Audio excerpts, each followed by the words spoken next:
Hello, so today I'm going to show you the Odroid N2 Plus with the V20 8088 plugged directly into the pin header.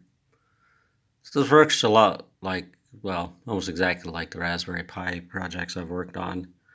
I probably won't be providing any documentation on this one because in all reality it's almost identical to the Raspberry Pi.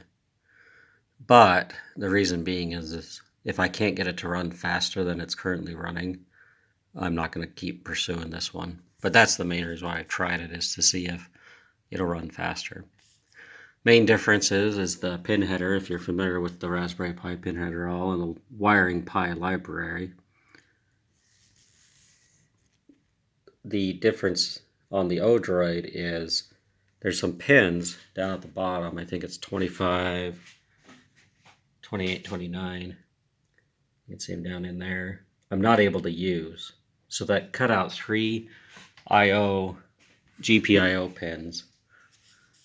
And then pin 5 though I could use, where on the Raspberry Pi,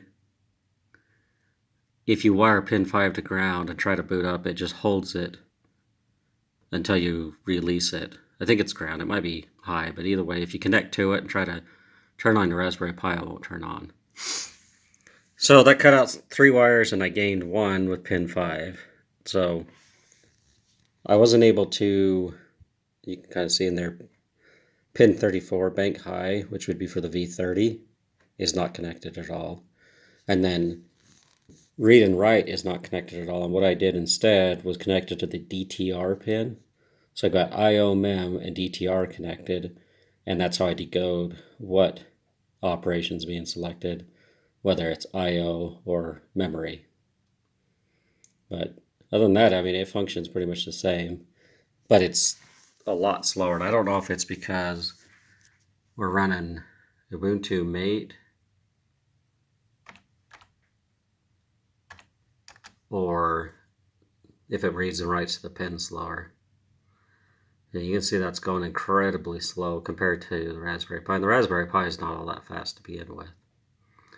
But yeah, this is pretty much the exact same program that is running on the Raspberry Pi. The only difference is the reassignment of the pins in the source file.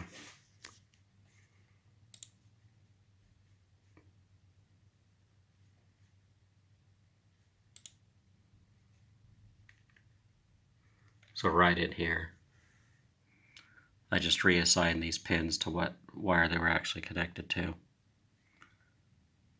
So I'm not going to go into too much detail because it's still trying to list the directory here. There it goes. It's just incredibly slow. So I don't plan to develop this much further unless I can get it to run faster. Because if it's running at a state right now where it's just not barely usable. So there you go. It's a V20 connected directly to the Odroid N2 Plus. Thanks for checking it out.